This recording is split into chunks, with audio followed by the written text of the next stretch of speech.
അപ്പൊ സഹാബത്ത് എന്തുകൊണ്ടാണ് വിജയിച്ചത്? സഹാബാക്കൾ വിജയിക്കാനുണ്ടായ കാരണം എന്താണ്? അവർ തന്നെ പറയുക, ومن أجل أنهم يقومون الليل ويصومون النهار ويوفون بالعهد ويتنافسون بينهم ويأمرون بالمعروف وينهون عن المنكر.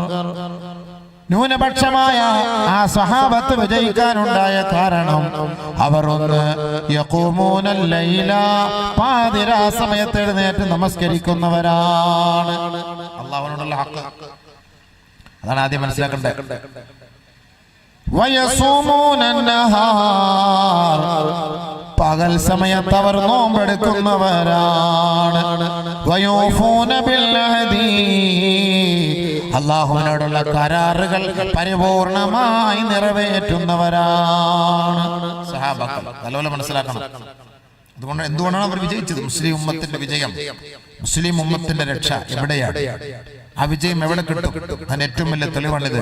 സഹാബാക്കൾ വിജയിച്ചത് ആരുടെ മുന്നിലാണ്? നമ്മുടെ ഇന്നത്തെ കാലം ശത്രുക്കളായിരുന്നു ഒന്നിന് വിധങ്ങൾക്ക് സ്വഹാബത്തിനും. ഇന്നത്തെ പോലെ ആയുധ ബലമില്ല, ആൾ ബലമില്ല. ഇതിനേക്കാളും ശത്രുക്കളായിരുന്നു അന്നത്തെ ആ കാലഘട്ടത്തിൽ. പക്ഷെ അല്ലാഹു സുബ്ഹാനഹു വ തആല വിജയിപ്പിച്ചു. എന്താ കാരണം? അവർ തന്നെ കണ്ടതാണ്. രാത്രി എഴുന്നേറ്റ് നമസ്കരിക്കുന്നവരാണ്, പകലിൽ നോമ്പെടുക്കുന്നവരാണ്, അല്ലാഹുവിനോടുള്ള കടമകളും കടപ്പാടുകളും പരിപൂർണമായി നിറവേറ്റുന്നവരാണ്, നന്മ ഉപദേശിക്കുന്നവരാണ്, തിന്മയെ വിരോധിക്കുന്നവരാണ്. വയതനാഫസൂന ബൈനഹും, അവർ പരസ്പരം നീതി പുലർത്തുന്നവരാണ്, പരസ്പരം ധർമ്മം നീതിയും പുലർത്തുന്നവരാണ്. എല്ലാവരും അങ്ങോട്ടും ഇങ്ങോട്ടും യോജിപ്പുള്ളവരാണ്. അങ്ങോട്ടും ഇങ്ങോട്ടും ആർക്കും ഒരാൾക്കും ഇടയിൽ പാര വെക്കാനോ അസൂയോ കുശുമ്പോ കുന്നായ്മയോ ക്രോധമോ വിരോധമോ ഒന്നുമില്ല. എല്ലാവർക്കും ഇടയിൽ നീതി, അതായിരുന്നു അവരുടെ ശൈലി.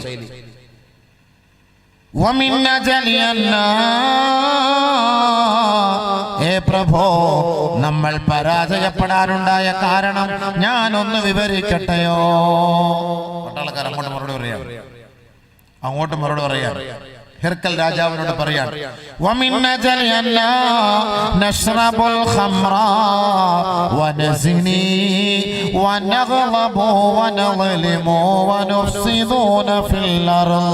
ഞങ്ങൾ തോൽക്കാനുണ്ടായ കാരണം, ഞങ്ങൾ പാടെ പരാജയപ്പെടാനുണ്ടായ കാരണം,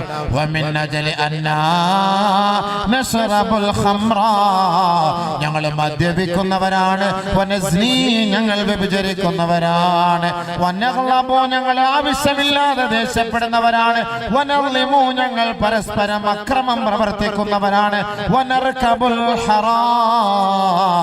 ഞങ്ങളെ അല്ലാഹു നിഷിദ്ധമാക്കിയ ഹറാമുകൾ പ്രവർത്തിക്കുന്നവരാണ്, ഈ ഭൂമിയിൽ ഞങ്ങൾ വെറുതെ കുഴപ്പം സൃഷ്ടിക്കുന്നവരാണ്. ഈ കാരണത്താലാണ് ഞങ്ങൾ പരാജയപ്പെട്ടത്. ഞങ്ങൾ പരാജയപ്പെടാനുണ്ടായ കാരണം അതാണ്. ഈ ദുനിയാവിൽ, ഈ ലോകത്ത് ഞങ്ങൾ പരാജയപ്പെടാനുണ്ടായ കാരണം, ഞങ്ങൾ വെള്ളടിക്കുന്നു, ഞങ്ങൾ മദ്യപിക്കുന്നു, ഞങ്ങൾ പഞ്ചാര അടിക്കുന്നു, ഞങ്ങൾ വ്യഭിചരിക്കുന്നു, ഞങ്ങൾ ആവശ്യമില്ലാത്ത മുഴുവൻ ചെയ്യുന്നു, ഭൂമിയിൽ കുഴപ്പമുണ്ടാക്കുന്നു. ഇതാണ് ഞങ്ങൾ പരാജയപ്പെടാൻ കാരണം. പക്ഷെ അവരോ രാത്രി എഴുന്നേറ്റ് നമസ്കരിക്കുന്നു. ആരാ അവര്? നമ്മുടെ സഹാബാക്കൾ. നമ്മുടെ സഹാബാക്കൾ കാനോ ഖലീലൻ മിനൽ ലൈലി മാ യഹ്ജഊൻ وبالأسحار هم يستغفرون تتجافى جنوبهم عن المضاجع يدعون ربهم خوفا وطمعا പാതിരാത്രി എഴുന്നേറ്റവർ ആശയോടെ ആശങ്കയോടെ തന്റെ റബ്ബിന്റെ മുന്നിലിരുന്ന് പൊട്ടിക്കരയുകയല്ലേ, ദുആ ചെയ്യുകയല്ലേ, പ്രാർത്ഥിക്കുകയല്ലേ. നമ്മുടെ സകല പ്രശ്നങ്ങൾക്കും പരിഹാരം രാത്രി എഴുന്നേറ്റ് നിസ്കരിക്കണം. സഹോദരിമാരെ, നിങ്ങൾ സുബഹിസ്കാരമില്ല, ഇല്ല രാത്രി എഴുന്നേറ്റ് നിസ്കരിക്കാൻ പോകും. സുബഹിസ്കാരമില്ല, പിന്നെ രാത്രി എഴുന്നേറ്റുള്ള നിസ്കാരം. ആ കസേരയൊക്കെ കുറച്ചിങ്ങോട്ട് നീക്കിയിട്ടോ അബീവേ? ആ കാലി കസേര കുറച്ചിങ്ങോട്ട് കയറിയിരുന്നോ? ഇങ്ങോട്ട് കുറച്ചുകൂടെ ഇങ്ങോട്ട് നീക്കിയിടല്ലോ, അല്ലേ? ഇത്രയും ഗ്യാപ്പ് വേണ്ട, കുറച്ച് അടുത്തിരുന്നോളി. ഇടയ്ക്ക് ഇങ്ങോട്ട് ഇട്ടോ അബീവേ, ഇങ്ങോട്ട് തള്ളിയിടും. ഡാനസ ഇങ്ങോട്ട് പിടിച്ചിടാ, ഇങ്ങോട്ട് പിടിച്ചിടാ കസേര, ഞാൻ അടുത്തിരിക്കട്ടെ. എന്തിപ്പോ ഇതിൽ ആർക്കെല്ലാം ജയിലിൽ നമ്മൾ പോകുന്നതിലെ കൂടെ ഇങ്ങോട്ട് നീക്കിടാ, അങ്ങനെ അങ്ങോട്ട് എടുത്ത് അങ്ങനെ ഇട്, അത് തന്നെ ഇങ്ങോട്ട് വർക്കിട്. ഇവരൊക്കെ ചുമ്മാ ഇങ്ങനെ നിൽക്കല്ലേ. ചെറിയൊരു ഗ്യാപ്പിട്ട് വേണമെങ്കിൽ ആ ബക്കറ്റ് ഇവർ എടുക്കുമ്പോൾ അന്നേരം നമുക്ക് നോക്കാം, അത് കിട്ടും. ബാ അടുത്ത് വാ ഇനി. അതല്ലേ ഒരു റാഹത്ത്. അപ്പുറത്തൊരു യമീനം വശിമാല എന്ന് പറഞ്ഞിട്ട് വാ വല്ലരും കെട്ടിരുത്തിക്കോ, അങ്ങോട്ട് തിരി കുറച്ചു മുന്നോട്ട് കയറി വാ. ബക്കറ്റ് ഇത് കൊണ്ടുവരുമ്പോൾ കാര്യമായിട്ട് ഇട്ടാൽ മതി അബിത. അപ്പോഴത്തേക്ക് നിങ്ങൾ ധൈര്യമായിട്ട് കയറിയിരുന്നു. ഈ പിരിവുള്ളതുകൊണ്ട് മുന്നോട്ട് ആരും വരാത്ത. അതുകൊണ്ട് ഈ വടക്കൻ ജില്ലയിൽ ഇപ്പം നോട്ടീസിൽ പിരിവില്ലാത്ത എഴുതും നല്ല ആളുകൾ വരുള്ളൂ. ഇപ്പം എല്ലാത്തിനും പൈസ ഫ്രീ ആയിട്ട് പോയിരുന്നൊരു വാത് കേൾക്കാൻ നോക്കിയാൽ നടക്കൂലല്ലോ. എവിടെയും നടക്കൂല്ലോ. നെറ്റ് ഫ്രീ ആയിട്ട് കേൾക്കാൻ പറ്റും. അയാൾക്ക് അമ്പാനിക്ക് പൈസ അടയ്ക്കാതെ ഒന്നും കേൾക്കാൻ പറ്റൂലല്ലോ. അയാൾക്ക് പൈസ അടയ്ക്കണ്ടേ? അപ്പൊ അതുകൊണ്ട് അൽഹംദുലില്ലാഹ് ചങ്ങാതി ഒരു ഫാനൊന്നും വെച്ചാലത്ത് എന്ത് വേണം ഇതൊക്കെ വാത് സംഘടിപ്പിക്കുക. ഞങ്ങൾ കിടന്ന് വേർത്ത് പ്രസംഗിക്കണം. ഒന്നാമത് വെള്ളമെല്ലാം പറ്റി പോലെ. നിങ്ങൾ പോകണ്ട, നിങ്ങളെവിടെ നിങ്ങളെന്തിനാ പോകുന്നത്? അല്ല ഇവര് പോകല്ലോ, ഇവിടെ ഇരിക്കല്ലേ. അല്ല പോടാ അടച്ച എന്നിട്ട് നീ ഇച്ചിരി വെള്ളം ഒഴിച്ചു ഒരു പയ്യൻ. നിങ്ങൾ ഒഴിക്കരുത്. എന്നെ മുതിർന്നവരൊന്നും ചെയ്യാൻ പാടില്ല. പിന്നെ കുറെ കുണ്ടന്മാരിവിടെ ഏർപ്പാട് ചെയ്തിട്ടുണ്ട്. നീ അല്ല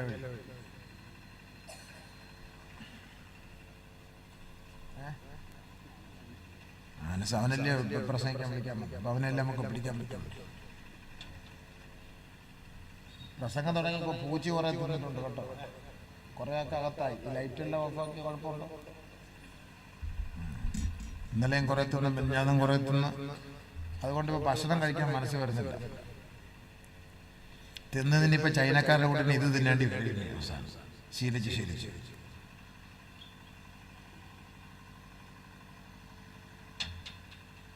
അപ്പൊ സഹാബാക്കളെ അല്ലാഹു തആല വിജയിപ്പിച്ചതിന്റെ കാരണം ഇതൊക്കെ നമ്മൾ മനസ്സിലാക്കണം. രാത്രി എഴുന്നേറ്റ് നിസ്കരിക്കണം. പെണ്ണുങ്ങളൊക്കെ നല്ലപോലെ ശ്രദ്ധിച്ചു. നമ്മുടെ സഹോദരിമാർ പെണ്ണുങ്ങൾ എന്ന് പറയുമ്പോൾ നിങ്ങളൊരു ഒരു താഴ്ന്ന രീതിയിൽ കാണരുത്. വടക്കൻ ജില്ലയിൽ ഏറ്റവും മഹനീയമായ വാക്കാ പെണ്ണുങ്ങൾ, മഹത്തായ വാക്ക്. ഇവിടെ നമ്മൾ പെണ്ണെന്നൊക്കെ പറയുമ്പോൾ അവർക്കൊന്നും ഒരു ശരിയല്ലേ. കൂടുതൽ അവിടെ പ്രസംഗം അവിടുത്തെ ശൈലി കയറി വരും. കുറ്റം പറയരുത്. പെണ്ണുങ്ങൾ എന്ന് പറഞ്ഞാൽ വലിയ മഹത്വം. അവിടെ ഇയാളെന്നൊക്കെ പറഞ്ഞാൽ അവിടുത്തെ ഏറ്റവും വലിയ മഹത്വം. നമ്മളിവിടെ ചീത്ത വിളി നമുക്കൊരു തരം താഴ്ന്ന ഭാഷയാണ്. നമ്മളെ ഉസ്താദിനെ കൊണ്ടുവച്ച് ഞങ്ങൾ ഇയാളെ വിളിക്കാൻ ഞങ്ങൾ അവിടെ പോയി, ഇയാൾ നമുക്ക് വന്നത് വലിയ കാര്യമാണ്. നമ്മൾ ആദ്യമൊക്കെ വിചാരിക്കുമാരെന്താ എന്നെ വിളിച്ചിരുത്തി ആക്ഷേപിക്കുന്നത്. പക്ഷെ അതാ അദ്ദേഹം എന്ന വലിയ വാക്കാണ്. എന്ന് പറഞ്ഞാൽ പെണ്ണുങ്ങളെന്നൊക്കെ പറഞ്ഞാല് സഹോദരിമാരെന്നാണ്, ഭാര്യമാരെന്നൊക്കെയാണ് അവിടുത്തെ അർത്ഥം. പെണ്ണുങ്ങൾ ഒരാൾക്കും പെണ്ണുങ്ങളെന്നാ പറയാം. നിങ്ങളുടെ പെണ്ണുങ്ങൾ ഇപ്പൊ എന്താ ചെയ്യാ എന്ന് ചോദിച്ചു കഴിഞ്ഞാൽ 2-3 പെണ്ണുങ്ങളുണ്ടെന്ന് ചോദിക്കും. ഇയാളുടെ ചോദ്യം കേട്ടാൽ നമ്മുടെ ഇവിടെ വന്ന് തീർന്നു. അപ്പൊ ഇയാളെ ഒരുപാട് പെണ്ണിട്ട് ആളാന്ന് തോന്നിപ്പോ നിങ്ങളുടെ പെണ്ണുങ്ങൾ എന്താ ചെയ്യാതെ. അപ്പൊ നമ്മുടെ പെണ്ണുങ്ങളും കൂടെ ഉണ്ട് ഉസ്താദ് എന്ന് പറയും. അപ്പൊ ഒരു മഹത്വത്തിന്റെ പേരിൽ അങ്ങനെ പറയുന്നു. അപ്പൊ അതുകൊണ്ട് സഹോദരിമാർക്ക് ഒരുപാട് പ്രശ്നങ്ങളുണ്ട്. ഈ പ്രശ്നങ്ങൾക്ക് പരിഹാരം എന്തായി? രാത്രി എഴുന്നേറ്റുള്ള നിസ്കാരമാണ്. രാത്രി എഴുന്നേറ്റ് നിസ്കരിച്ചാൽ ഒരുപാട് ഗുണങ്ങൾ എന്റെ പേരിൽ ഉണ്ടാകും. നബിയുനാ ശഫീഉനാ റസൂലുള്ളാഹി സ്വല്ലല്ലാഹു അലൈഹി വസല്ലമ തങ്ങൾ പറയുകയാണ്, അലൈക്കും ബിഖിയാമിൽ ലൈൽ, നിങ്ങൾ രാത്രിയുടെ നമസ്കാരം നിങ്ങൾ മുറുകെ പിടിക്കണേ. ഫഇന്ന ഹാദാ ബസ്സാലിഹീന ഖബ്ലകും, മുൻഗാമികളുടെ സവിശേഷതയാണത്. 5 കാര്യങ്ങൾ അതിൽ അടങ്ങിയിട്ടുണ്ട്. ഒന്ന് മുൻഗാമികളുടെ ഒരു ഗുണമാണ്, വിശേഷണമാണ്.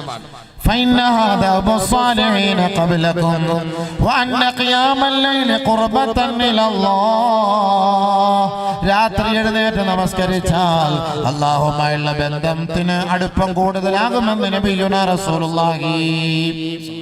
കൂടുതൽ അല്ലാഹുവിന്റെ അടുക്കാൻ കഴിയും രാത്രി നമസ്കാരം.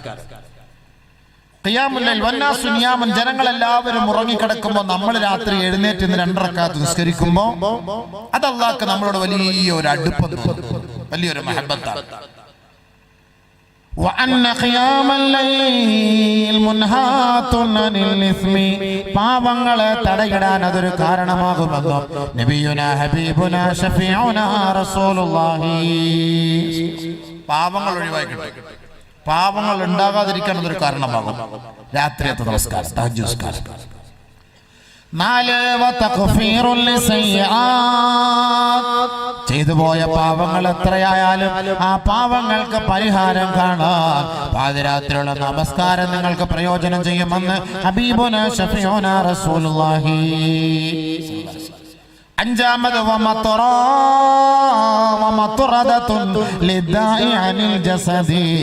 ശാരീരികമായ രോഗങ്ങൾക്ക്, ആന്തരികമായ ബാഹ്യമായ മാനസികമായ സകലമാന രോഗങ്ങൾക്ക് അതിനെ തടയിടാനും അതിനെ ഒഴിവാക്കി തരാനും പാതിരാത്രിയുള്ള നമസ്കാരം പ്രയോജനം ചെയ്യുമെന്ന് ഹബീബുനാ ശഫീഉനാ റസൂലുള്ളാഹി.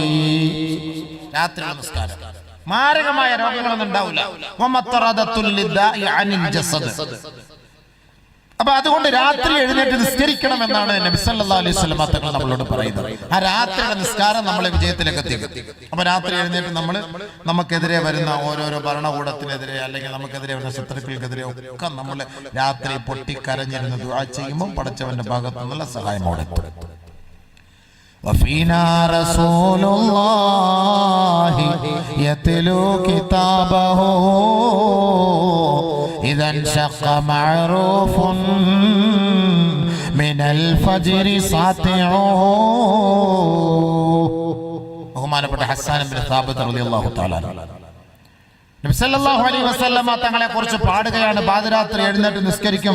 തഹജ്ജുദ് നിസ്കാരം കഴിഞ്ഞാൽ സുബഹി വരെ ഖുർആൻ ഓതുന്നത് ഞങ്ങൾക്ക് കേൾക്കാൻ കഴിയുന്നു. ഞങ്ങളുടെ റസൂൽ ഞങ്ങളിലേക്ക് കടന്നു വന്നപ്പോഴാണ് ഞങ്ങൾ എന്താണ് സത്യം എന്താണ് വിജയം എന്താണെന്ന് ഞങ്ങൾക്ക് മനസ്സിലായത്. നബി സല്ലല്ലാഹു അലൈഹി വസല്ലമ തങ്ങൾ രാത്രി എഴുന്നേറ്റ് ഇങ്ങനെ ഖുർആൻ പാരായണമാണ്. أرانا الهدى بعد الأمى فقلوبنا به موقنات أن ما قال واقع. ഞങ്ങൾ അതിനു മുമ്പ് അന്ധകാരത്തിലായിരുന്നു. നബി സല്ലല്ലാഹു അലൈഹി വസല്ലം തങ്ങൾ ഞങ്ങളിലേക്ക് കടന്നു വന്നപ്പോഴാണ് നബി തങ്ങൾ പറഞ്ഞതാണ് യാഥാർത്ഥ്യം, അതാണ് സത്യമെന്ന് ഞങ്ങൾ മനസ്സിലാക്കി. അന്ന് വരെ ഞങ്ങൾ അന്ധകാരത്തിന്റെ നീരാളിപ്പിടുത്തത്തിലായിരുന്നു. നബി സല്ലല്ലാഹു അലൈഹി വസല്ലം തങ്ങൾ രാത്രി എഴുന്നേറ്റ് നിസ്കരിക്കുന്നതാണ് ഞങ്ങൾക്ക് അത്ഭുതമാണ്. സുബഹി വരെ ഇങ്ങനെ ഖുർആൻ ഓതും. യബീതു യുജാഫി ജൻബഹു അൻ ഫിറാശിഹി ഇദാ ഇസ്തസ്ഖലത് ബിൽ മുശ്രികീനൽ മളാജിഉ. പാതിരാ സമയത്ത് എഴുന്നേറ്റ് അല്ലാഹുവിന്റെ റസൂല് വിരിപ്പുകളിൽ നിന്ന് തന്റെ പാർശ്വങ്ങളെ ഒഴിവാക്കിക്കൊണ്ട് തഹജ്ജുദ് നമസ്കാരത്തിന് വേണ്ടി നിൽക്കുന്നത് ഞങ്ങൾക്ക് കാണാൻ എത്രയോ രസകരമായിരുന്നു. പക്ഷേ അത് മുനാഫിഖീങ്ങൾക്കും മുശ്രിക്കീങ്ങൾക്കും അത് അവർക്കൊരു ബുദ്ധിമുട്ടായിരുന്നു, ഒരു ഭാരമായിരുന്നു, ഒരു വിഷമമായിരുന്നു. പക്ഷേ ആദരവായ റസൂലുള്ളാഹി തങ്ങൾ തന്റെ പാർശ്വങ്ങളെ വിരിപ്പുകളിൽ നിന്ന് ഒഴിവാക്കുന്നത് ഞങ്ങൾ എത്രയോ പ്രാവശ്യം ഞങ്ങൾ കണ്ടിരുന്നു. സഹാബാക്കൾ രാത്രി അത് സഹാബാക്കൾ അത് കണ്ടാ സഹാബാക്കൾ നിസ്കരിക്കും. അതുകൊണ്ട് അവർക്ക് ആ വിജയം കിട്ടിയത്. ന്യൂനപക്ഷമായിരുന്നു. നമ്മളൊക്കെ പറയും ഉത്തരേന്ത്യയിൽ കിടന്ന് അവർക്ക് അടി കിട്ടുന്നു ഇവർക്ക് അടി കിട്ടുന്നു. ആ മുസ്ലിം ചങ്ങാതിമാർക്ക് ഫർള് നിസ്കാരമില്ല. നമ്മളിപ്പോ ഇവിടുത്തെ ബംഗാളികൾ നോക്കും. ഈ ബംഗാളിൽ മുസ്ലിങ്ങളെ കൂടുതൽ ഹാഫുലിങ്ങളൊക്കെ ഉണ്ട്. എത്ര പേര് നിസ്കരിക്കാൻ വരുന്നു? അവർക്കുള്ള നിസ്കാരം എന്ന് പറഞ്ഞാൽ പെരുന്നാൾ നിസ്കാരം. ജുമാക്ക് പോലും ഇല്ല. ജുമാക്കൊക്കെ വന്നാലും വന്നു, ബാക്കിയുള്ള മുഴുവൻ നിസ്കാരമാണ് പെരുന്നാളാണ്. പിന്നെ എങ്ങനെ അള്ളാഹ് അടി കൊടുക്കാതിരിക്കും? നിങ്ങൾ എന്തായി പറയുന്നത്? മുസ്ലിം എന്ന് പേര് വെച്ചുകൊണ്ട് അള്ളാഹ് രക്ഷപ്പെടുത്തിക്കൊള്ളുന്നുണ്ടോ? മുസ്ലിം എന്ന് പറഞ്ഞാൽ അള്ളാഹുള്ള ഹക്ക് നിറവേറ്റണം, അള്ളാഹുവിനുള്ള ഹക്ക് നിറവേറ്റണം. ഫർള് നിസ്കാരം നിർബന്ധമല്ലേ? ഫർള് നിസ്കരിക്കാത്തവനെ അള്ളാഹ് അടിക്കും, ഉറപ്പാണ്. ദുനിയാവിൽ വെച്ച് തന്നെ അള്ളാഹ് അടി കൊടുക്കും. അത് ഏറ്റവും വലിയ തെളിവാണ് നമ്മളിപ്പോ ഉത്തരേന്ത്യയിലൊക്കെ കണ്ടുകൊണ്ടിരിക്കുന്നത്. ഏറ്റവും വലിയ തെളിവാണ്. فلركعتان من الصلاة بليلة كنز بدار الخلد أدوم أنبلا. فلركعتان من الصلاة بليلة كنز بدار الخلد أدوم أنبلا. فاستكثرن من الكنوز لفاقة تأتي عليك ولا نصيب ولا മഹാനായ സൈനുദ്ദീൻ മഖ്ദൂം റഹിമഹുല്ലാഹ് പറയുകയാണ്, ഫലറകഅതാനി മിനസ്സലാത്തി ബിലൈലത്തി. പാതിരാത്രി എഴുന്നേറ്റ് നീ നമസ്കരിക്കുന്ന നിന്റെ 2 റക്അത്ത് നമസ്കാരം കൻസും ബിദാരിൽ ഖുൽദി അദ്വമ അൻബലാ. നാളെ ആഖിറത്തിലെ സ്ഥിരമായ നിക്ഷേപമാണ്, അനന്തമായ ലോകത്തെ ജീവിതത്തിലേക്കുള്ള ഒരു അമൂല്യ സമ്പത്താണ്, ഒരു അമൂല്യ നിധിയാണ് പാതിരാത്രിയുള്ള 2 റക്അത്ത് നമസ്കാരമെന്ന് മഹാനായ സൈനുദ്ദീൻ മഖ്ദൂം റഹിമഹുല്ലാഹ് പറയുകയാണ്. അതുകൊണ്ട് മഹാനവറുകൾ പറയുകയാണ്, ഫസ്തക്സിറന്ന മിനൽ കുനൂസി ലിഫാഖത്ത്. നീ പാതിരാ സമയത്ത് എഴുന്നേറ്റുള്ള നമസ്കാരം നീ നിലനിർത്തണേ. ഒരു ദാരിദ്ര്യത്തിന്റെ ഒരു ദിവസത്തെ ഓർത്ത് നീ അത് അധികരിപ്പിക്കണേ. തഅതി അലൈക വലാ നസീബ വലാ. നാളെ ആരും നിന്നെ സഹായിക്കാനില്ലാത്ത ഒരു ദിവസമുണ്ടാകും. നിന്റെ കുടുംബക്കാരോ, നിന്റെ കൂട്ടുകാരോ, സഹപ്രവർത്തകരോ, ബന്ധുമിത്രാദികളോ, അയൽവക്കക്കാരോ നിന്നെ കൈവെടിയുന്ന ഒരു ദിവസമുണ്ടാകും. അതാണ് നിന്റെ യഥാർത്ഥ ദാരിദ്ര്യത്തിന്റെ അവസ്ഥ. ആ ദാരിദ്ര്യത്തിന്റെ അവസ്ഥയിൽ നിന്ന് നിന്നെ രക്ഷപ്പെടുത്താൻ ഈ പാതിരാത്രിയുള്ള 2 റക്അത്ത് നമസ്കാരമാണ് നിന്നെ രക്ഷപ്പെടുത്തുക എന്ന് മഹാനായ സൈനുദ്ദീൻ മഖ്ദൂം റഹിമഹുല്ലാഹ് പറയുകയാണ്. അത് തന്നെയാണ് ബഹുമാനപ്പെട്ട സ്വഹാബാക്കളെ. ആയിരങ്ങൾ പതിനായിരങ്ങൾ ശത്രുപാളയത്തിൽ നിന്നാലും അവരെ പാടെ പരാജയപ്പെടുത്താൻ പാതിരാത്രിയുള്ള നമസ്കാരമാണ് അവർക്ക് പ്രയോജനം ചെയ്തത്. സകലമാന രോഗങ്ങൾ മാറും, സകല കടങ്ങളും മാറും, സകല വിഷമങ്ങളും മാറും, സകല ദുഃഖങ്ങളും മാറും. രാത്രി എഴുന്നേറ്റ് നിസ്കരിക്കണം. ഇപ്പൊ 5:30 ബാങ്ക്, 5 മണിക്ക് എന്തായാലും സാധാരണ എഴുന്നേക്കുന്നവരുണ്ട്. ഈ മീൻ കച്ചവടത്തിനൊക്കെ പോകുന്നവര് അവർക്ക് എത്ര ഭാഗ്യമാ. അവർ 3 മണിക്കൊക്കെ എഴുന്നേക്കും. 2 റക്അത്ത് തഹജ്ജുദ് നിസ്കരിച്ചിട്ട് പോ. വലിയ ബർക്കത്താ കച്ചവടത്തിൽ അല്ലാഹു ചെയ്യും, വീട്ടിൽ ബർക്കത്ത് ചെയ്യും. സ്ത്രീകളോടൊക്കെ നമസ്കരിക്കാൻ പറ. രാത്രി എഴുന്നേറ്റ് 2 റക്അത്ത് സ്ത്രീകളെ നിങ്ങൾ നിസ്കരിക്കണം. സഹോദരിമാരെ, നിങ്ങളുടെ രോഗങ്ങൾ മാറും. ചുമ്മാ വെറുതെ നിങ്ങൾ ചുമ്മാ പത്തക്ക എന്ന് പറഞ്ഞ് ഓടാൻ നിൽക്കണ്ട. രാവിലെ ഒരു ഓട്ടം തുടങ്ങിയിരിക്കുന്നത് പെണ്ണുങ്ങൾ വല്ലപ്പോൾ ടിപ്പറങ്ങാനും കയറി സൈഡിൽ കൂടെ പോയാൽ മതി, തീർന്ന സംഭവം. എന്തിനായി ഓടുന്നത്? നിങ്ങൾ രാത്രി എഴുന്നേറ്റ് 2 റക്അത്ത് നമസ്കരിക്കും. പാതിരാത്രി എഴുന്നേറ്റ് നിങ്ങൾ നമസ്കാരം നിങ്ങൾക്ക് ഏറ്റവും വലിയ ഗുണമാണ്. രോഗങ്ങളെല്ലാം അതിന് പരിഹാരമായി തീരും. പല രോഗങ്ങൾക്കും പരിഹാരമാണ് 2 റക്അത്ത് നമസ്കാരം. വിജയം കിട്ടും, കടങ്ങൾ മാറും, തെറ്റിലേക്ക് നമ്മൾ പോവുകയില്ല. അതുകൊണ്ട് സഹാബാക്കൾ വിജയിച്ചത് അങ്ങനെയായിരുന്നു. അവർ പകൽ സമയത്ത് നോമ്പെടുത്തവരായിരുന്നു ബഹുമാനപ്പെട്ട സഹാബാക്കൾ. നബിയുനാ റസൂലുള്ളാഹി സ്വല്ലല്ലാഹു അലൈഹി വസല്ലമ തങ്ങളുടെ സ്വഹാബത്ത് പറയുകയാണ്, അബൂ ഹുറൈറ റളിയല്ലാഹു അൻഹു പറയുകയാണ്, ഔസാനി ഖലീലി, എൻ്റെ ഖലീൽ എന്നെ ഉപദേശിക്കുകയുണ്ടായി, ബിസലാത്തിൻ, 3 കാര്യങ്ങൾ എൻ്റെ ഖലീൽ എന്നെ ഉപദേശിക്കുകയുണ്ടായി. ലസ്തു ബിതാരിഖിഹിന്ന, ഞാനത് ഉപേക്ഷിച്ചിട്ടേ ഇല്ല. അതിൽ ഒന്ന് നബിയുനാ റസൂലുള്ളാഹി തങ്ങൾ എന്നെ ഉപദേശിച്ചു, അല്ലാ അനാമ ഇല്ലാ അലാ വിത്രിൻ, വിത്ർ നമസ്കരിക്കാതെ ഉറങ്ങരുത് എന്ന് എൻ്റെ ഹബീബ് എന്നെ ഉപദേശിച്ചിരുന്നു. നമസ്കരിക്കാതെ ഓരോരുത്തർ പോയി ഇശാ നിസ്കാരം കഴിഞ്ഞ് ദുആയും കഴിഞ്ഞ് എല്ലാണ്ണവും പോയി എഴുന്നേറ്റ് കൂടുതലും പോയി ഭൂരിപക്ഷവും. വിത്ർ നിസ്കരിച്ചോ? വിത്ർ നമ്മൾ നിസ്കരിച്ചോ? വിത്ർ നിസ്കരിക്കാതെ ഉറങ്ങാൻ പാടില്ല. മല്ലം യൂത്തിർ ഫലൈസ മിന്നാ, നബിയുനാ റസൂലുള്ളാഹി തങ്ങൾ പറയുകയാണ്, വിത്ർ നമസ്കരിക്കാത്തവൻ നമ്മിൽപ്പെട്ടവനെയല്ല.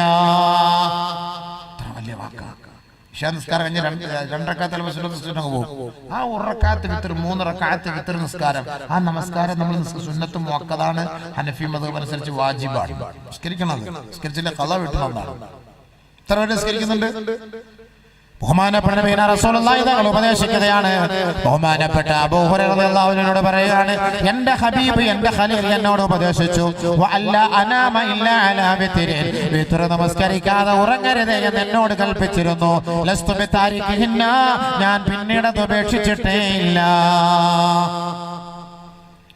وألا أدع ركعتي الضحى فإنها صلاة الأوابين. 2 റക്അത്ത് ദുഹാ നമസ്കാരം ഉപേക്ഷിക്കരുതേ, അതൊഴിവാക്കരുതേ. അത് അല്ലാഹുവിലേക്ക് പശ്ചാത്തപിച്ച് മടങ്ങുന്നവരുടെ അടയാളമാണ്, അവരുടെ നമസ്കാരമാണ്. അതുകൊണ്ട് അബൂ ഹുറൈറ 2 റക്അത്ത് നീ ദുഹാ നമസ്കരിക്കണേ. ഞാനും എൻ്റെ ഹബീബ് പഠിപ്പിച്ചതിന് ശേഷം, പറഞ്ഞു തന്നതിന് ശേഷം, ലസ്തു ബിതാരിഖിഹിന്ന, ഞാൻ അത് ഉപേക്ഷിച്ചിട്ടേ ഇല്ല.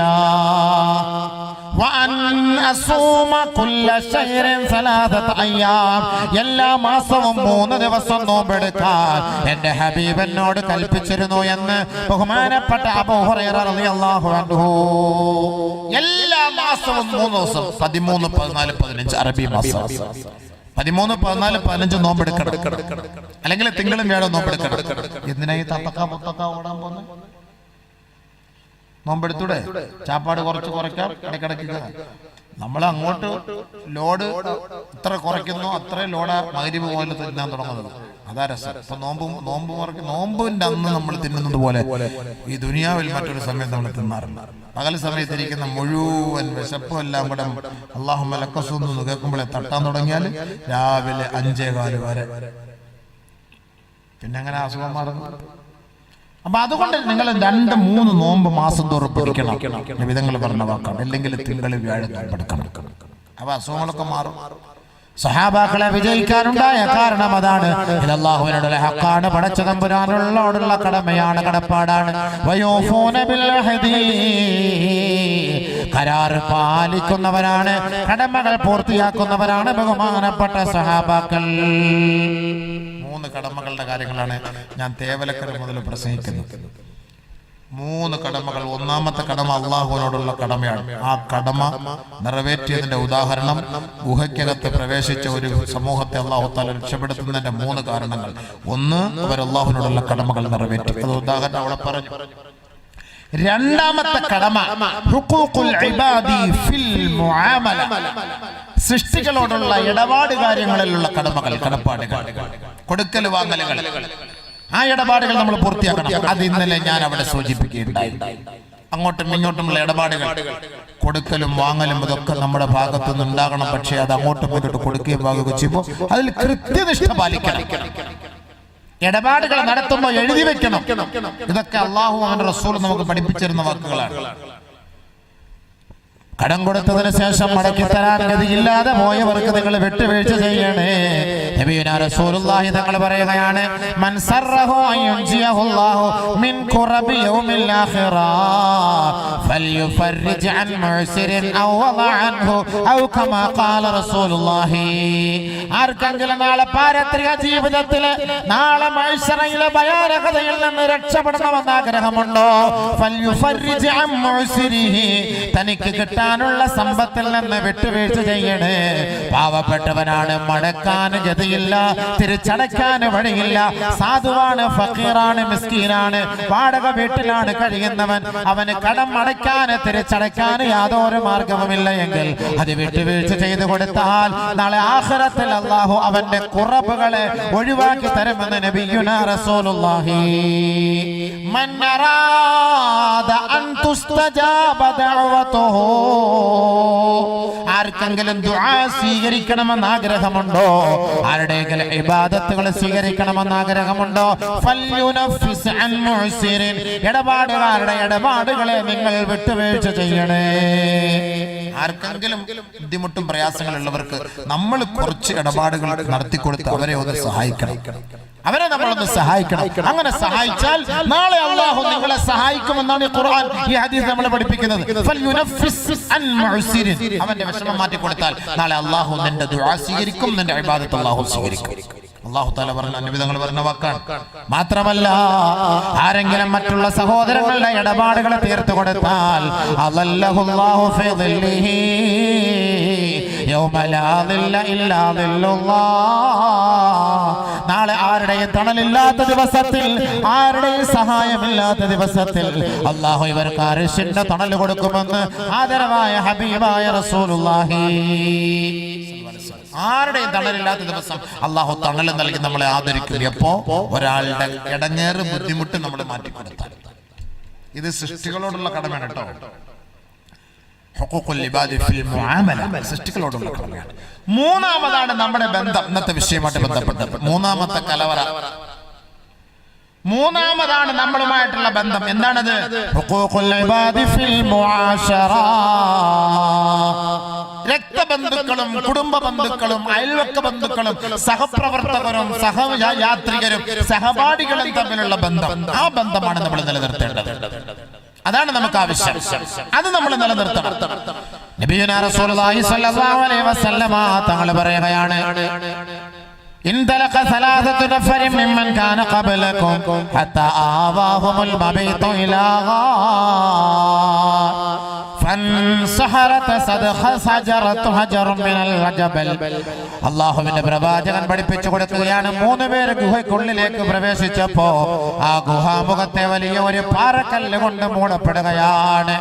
രണ്ട് നന്മകളിലൂടെ, രണ്ട് ചെറുപ്പക്കാരുടെ ദുആയിലൂടെ അല്ലാഹു സുബ്ഹാനഹു വ തആല ആ പാറക്കല്ല് അവരുടെ ഗുഹാമുഖത്ത് നിന്ന് അല്പം നീക്കുകയുണ്ടായി. മൂന്നാമത്തെ ഒരു ചെറുപ്പക്കാരന്റെ ദുആ എന്തായിരുന്നു? അത് ഹുഖൂഖുൽ ഇബാദി ഫിൽ മുആശറ, കുടുംബ ബന്ധവും രക്തബന്ധവുമായുള്ള ബന്ധമാണ്. ആദ്യത്തെ അല്ലാഹുവിനുള്ള ബന്ധം ഞാൻ അവിടെ സൂചിപ്പിക്കുന്നുണ്ടായി. രണ്ടാമത്തെ ബന്ധം ഇടപാടുകൾ തമ്മിലുള്ള ബന്ധം, അത് ഇന്നലെ ഞാൻ സൂചിപ്പിക്കുന്നുണ്ടായി. മൂന്നാമത്തെ ബന്ധമാണ് നമുക്ക് ഇന്നിവിടെ സൂചിപ്പിക്കേണ്ടത്. അതോടുകൂടിയാണ് മൊത്തം തുറക്കുന്നത്.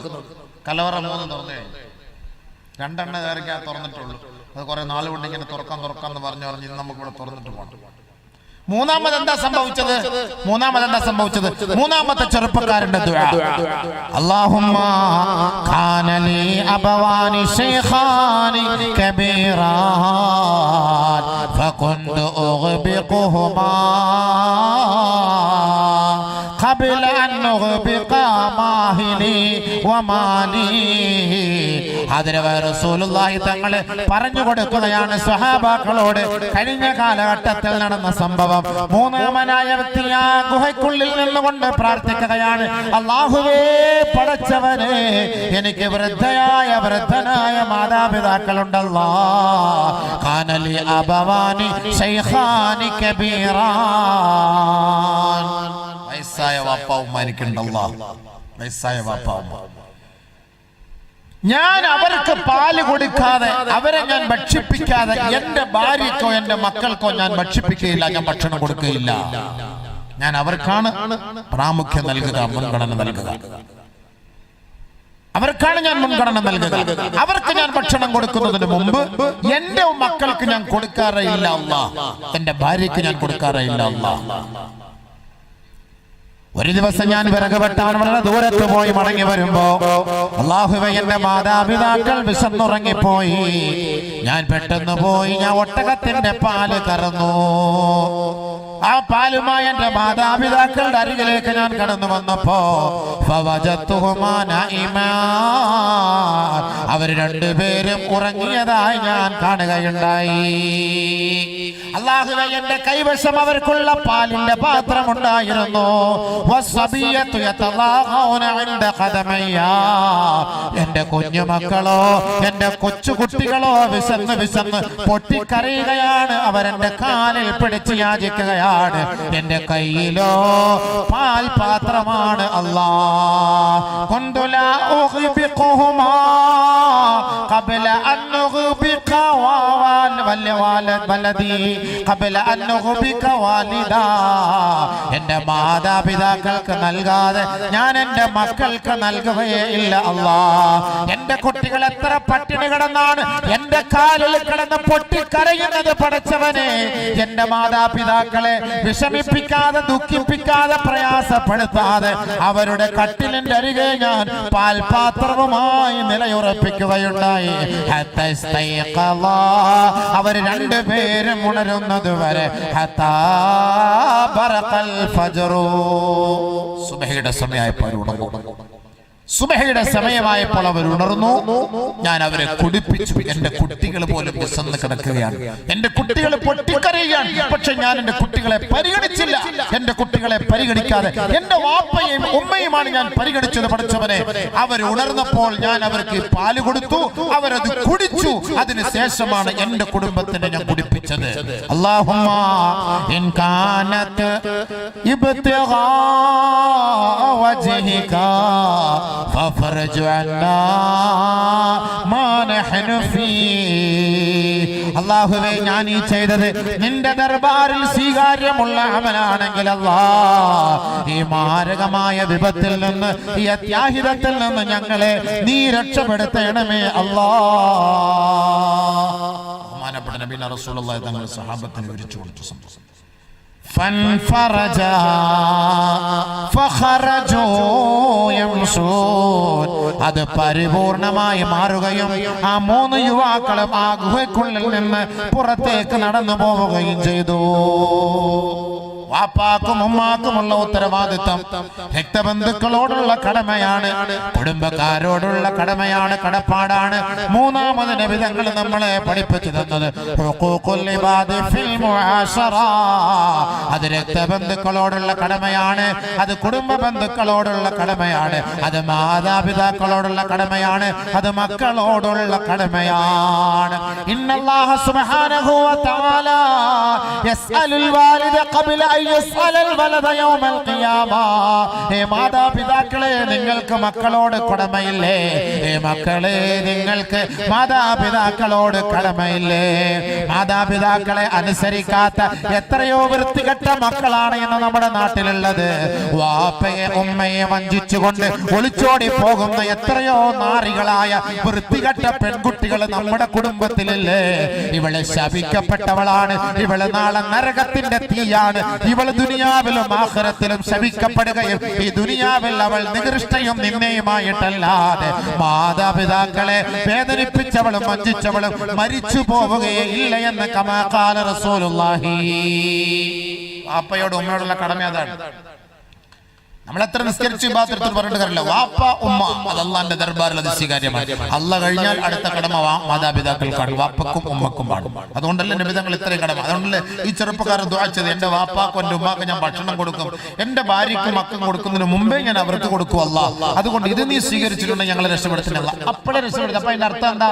അത് കബൂലായി എന്നല്ല എന്റെ അർത്ഥം. അതല്ല അതിന്റെ അർത്ഥം. മാതാപിതാക്കൾക്ക് ദുആ ചെയ്യണമെന്ന് അല്ലാഹു ഖുർആൻ വരെ പഠിപ്പിച്ചു തന്നിട്ടില്ലേ? നമ്മൾ ആരെങ്കിലും ദുആ ചെയ്യുന്നുണ്ടോ? റബ്ബിർഹംഹുമാ കമാ റബ്ബയാനി സഗീറാ. അല്ലാഹുവേ, എന്റെ ബാല്യത്തിൽ, എന്റെ ശൈശവത്തിൽ എന്നോട് കരുണ കാട്ടി എന്റെ മാതാപിതാക്കളോട് നീ കരുണ കാട്ടണേ അല്ലാ, കരുണ ചൊരിയണേ അല്ലാ. ആര് പഠിപ്പിച്ചു? അല്ലാഹു പഠിപ്പിച്ച ദുആയാണ്. അല്ലാഹു പഠിപ്പിച്ച ദുആയാണ്. കുട്ടികളെ നിങ്ങൾ ദുആ ചെയ്യുക. ഒരു കുട്ടി സാലിഹാണ്, ഒരു കുഞ്ഞ് സാലിഹായ സന്താനമാണ്, സദ്വർത്തയായ മക്കളാണെന്നുള്ളതിന്റെ ഏറ്റവും വലിയ തെളിവ് അവരുടെ ദുആയിൽ മാതാപിതാക്കൾക്ക് വേണ്ടി ദുആ ചെയ്യൂ. മാതാപിതാക്കൾക്ക് വേണ്ടി ദുആ ചെയ്യാത്ത സന്താനങ്ങൾ സാലിഹീങ്ങളായ സന്താനമല്ല. വാപ്പാക്കും ഉമ്മാക്കും വേണ്ടി ദുആ ചെയ്യാതെ ആരെങ്കിലും കൈകൾ ഉയർത്തിയിട്ട് താഴ്ത്തിയിട്ടാൽ അവർ വാപ്പാക്കും ഉമ്മാക്കും സാലിഹായ സന്താനമേ അല്ല എന്നാണ് അതിന്റെ അർത്ഥം. മനസ്സിലായില്ല?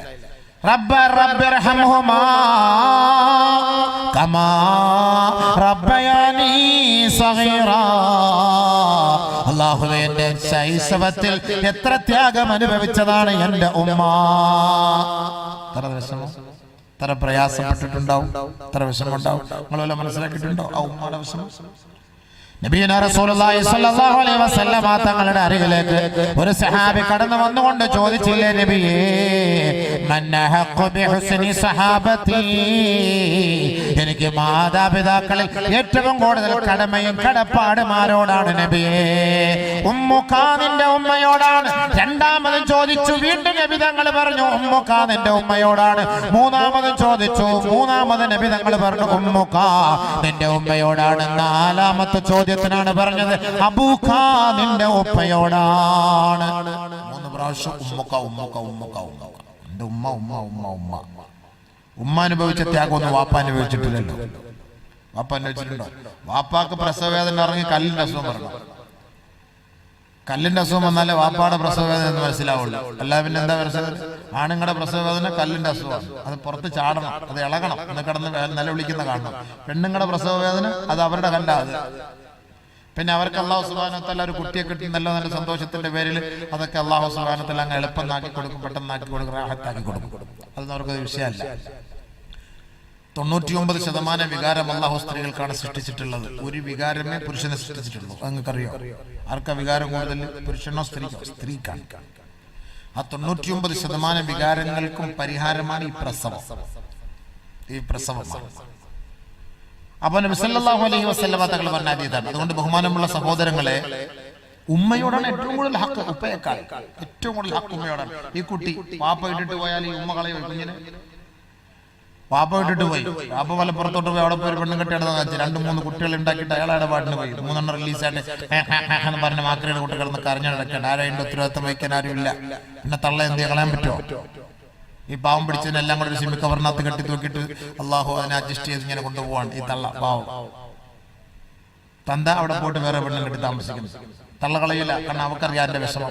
ആ 10 മാസം ഗർഭിണിയായതും ആ നൊന്ത് പ്രസവിച്ചതിന്റെ ത്യാഗം അവൾക്കറിയാം. അതുകൊണ്ട് ആ മാതാവ് അവരെ സംരക്ഷിക്കും.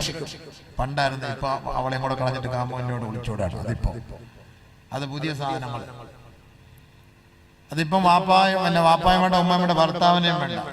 3 മക്കൾ 4 മക്കളുള്ളതൊക്കെ വിളിച്ചോടാണ്. ഇത് എന്ത് സാധനവും നമുക്ക് തന്നെ അറിയില്ല. അള്ളാഹു അങ്ങനത്തെ കുറെ കാലങ്ങൾ ഇപ്പൊ ഇറങ്ങിയിട്ടുണ്ട്. അതൊക്കെ പോട്ടെ, അതൊക്കെ ഇസ്ലാമിൽ നിന്ന് പുറത്തു പോയതിന് അള്ളാഹു നമ്മളെ കാത്തിരക്ഷിക്കട്ടെ. നമ്മുടെ ഉമ്മത്തിനെ അതിൽ നിന്ന് അള്ളാഹു കാത്തിരക്ഷിക്കുമാറാകട്ടെ. അപ്പൊ ഏറ്റവും കൂടുതൽ ഹക്ക് നമ്മുടെ ഉമ്മയോടാണ്. ഉപ്പയോടില്ല എന്നല്ല കേട്ടോ, ഉപ്പയോടുണ്ട്. പക്ഷെ ഏറ്റവും ഉമ്മായിലും ഉപ്പായാലും ഏറ്റവും കൂടുതൽ ഹക്ക് തന്റെ ഉമ്മയോടാണ്. അതുകൊണ്ടാണ് നബിയന റസൂലുള്ളാഹി സ്വല്ലല്ലാഹു അലൈഹി വസല്ലമ തങ്ങൾ പറഞ്ഞത്, കല്യാണം കഴിച്ചതിന് ശേഷം ഭാര്യയും ഭർത്താക്കന്മാരും തമ്മിൽ വലിയ മഹബത്തും സുഹബത്തും ഒക്കെ ആവും. അങ്ങനെ ആയതിനു ശേഷം നമ്മൾ പിന്നെ പെണ്ണുങ്ങളുടെ വാക്ക് കേട്ടിട്ട് ഉമ്മയും തള്ളും ഉപ്പയും തള്ളും. അങ്ങനെ കുറെ ഗ്രൂപ്പുകാരുണ്ട്. ഭാര്യയുടെ വാക്ക് കേട്ടിട്ട് ഉമ്മയെ ആക്ഷേപിക്കുകയും അധിക്ഷേപിക്കുകയും അടിക്കുകയും പീഡിപ്പിക്കുകയും വേദനിപ്പിക്കുകയും പട്ടിണിക്കിടുകയും ചെയ്യുന്ന ധാരാളം അഹങ്കാരികൾ നമ്മുടെ നാട്ടിൽ കാണും. നമ്മൾ മനസ്സിലാക്കണം.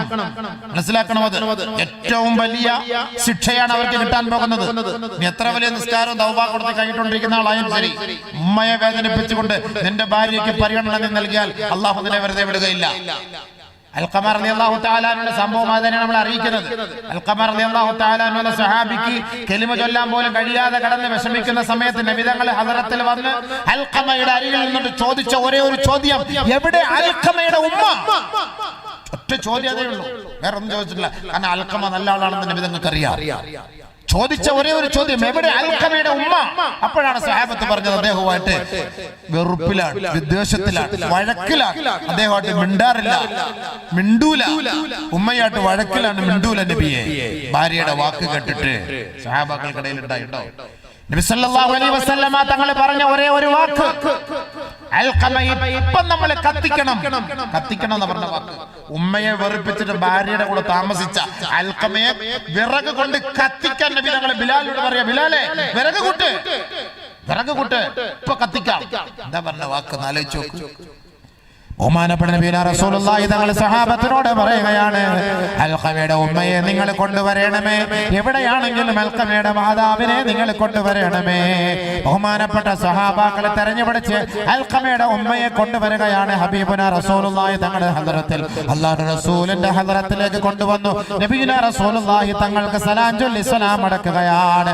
അല്ലാഹുവിന്റെ റസൂൽ അവരോട് ചോദിക്കുകയുണ്ടായി, യാ ഉമ്മ അൽഖമ, അൽഖമയുടെ മാതാവേ, എന്നോട് കളവ് പറയരുത്, സത്യം മാത്രം പറയണേ. ഞാൻ ചോദിക്കുന്നതിന് സത്യമായ മറുപടി നൽകണേ. ഒരു പക്ഷേ എന്നോട് നിങ്ങൾ കളവ് പറഞ്ഞാൽ അല്ലാഹു എനിക്ക് സത്യം മനസ്സിലാക്കി തരും. അതുകൊണ്ട് എന്നോട് കളവ് പറയരുതേ മാതാവേ. ഒരിക്കലും ഞാൻ കളവ് പറയില്ല. നിങ്ങളുടെ മകൻ അൽഖമയുടെ സ്വഭാവം എന്താണ്? ഉടനെ ആ മാതാവ് പറയുകയാണ്, യാ റസൂലല്ലാഹ്, ഞാൻ അവനോട് കോപത്തിലാണ് നബിയേ, വെറുപ്പിലാണ് നബിയേ, ഞാൻ അവനോട് വിദ്വേഷത്തിലാണ് നബിയേ. അതെന്താ കാരണം? യാ റസൂലല്ലാഹ്, എന്റെ വാക്കിനേക്കാൾ അവന്റെ ഭാര്യയുടെ വാക്കിനാണ് ഇവൻ സ്ഥാനം നൽകുന്നത്. എന്റെ വാക്കുകൾക്ക് സ്ഥാനം നൽകാറില്ല നബിയേ. അവന്റെ ഉമ്മ എന്ന പരിഗണന പോലും എനിക്കവൻ നൽകാറില്ല യാ റസൂലല്ലാഹ്. അവന്റെ ഭാര്യക്കാണ് എന്നെക്കാൾ അവൻ സ്ഥാനമാനങ്ങൾ നൽകുന്നത്.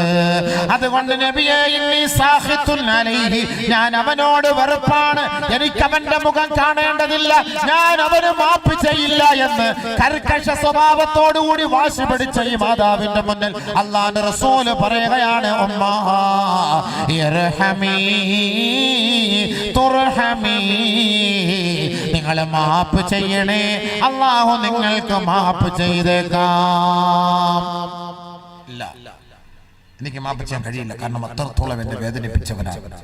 ഞാൻ അവനെ നൊന്ത് പ്രസവിച്ചു, ഞാൻ അവന് ഭക്ഷണം വാരി വെച്ചു കൊടുത്തു, എന്റെ ശരീരത്തിൽ കാഷ്ടിച്ചു മൂത്രിച്ചു. പക്ഷേ അവൻ കല്യാണം കഴിച്ച സമയത്ത് അവൻ പെണ്ണുകെട്ടി ഒരു സുന്ദരിയെ കൊണ്ടുവന്നു. ഞാനൊരു വയസ്സിയായപ്പോ എന്നെ അവൻ പുറത്താക്കി. ഞാൻ ഇനി അവനുമായിട്ട് എന്ത് ബന്ധം നബിയേ? ഇല്ല, എനിക്ക് അവനുമായിട്ട് ഒരു ബന്ധമില്ല, ഞാൻ അവന് മാപ്പ് ചെയ്യില്ല. ഒറ്റ വാശി. കാരണം അത്രയ്ക്കും വേദനിപ്പിച്ചത് കൊണ്ടായിരിക്കുമല്ലോ മാപ്പ് ചെയ്യില്ല, ഇത്രയ്ക്കും വാശി പിടിച്ചത് നബി തങ്ങളുടെ മുന്നിൽ വെച്ച്. അത്രയ്ക്കും വാശി പിടിക്കണമെങ്കിൽ ആ മാതാവിനെ അത്രയ്ക്കും വേദനിപ്പിച്ചിട്ടുണ്ടാകും. അതുകൊണ്ടാണ് സഹാബാക്കളുടെ ചരിത്ര, അടക്കന്തലക്കാരുടെ ചരിത്രം അല്ല കേട്ടോ, സഹാബാക്കളുടെ ചരിത്രമാണ്. അത്രയ്ക്കും വേദനിപ്പിച്ചിട്ടുണ്ടാകും. മാപ്പ് ചെയ്യുമോ ഉമ്മ? ഇല്ല, ഇല്ല.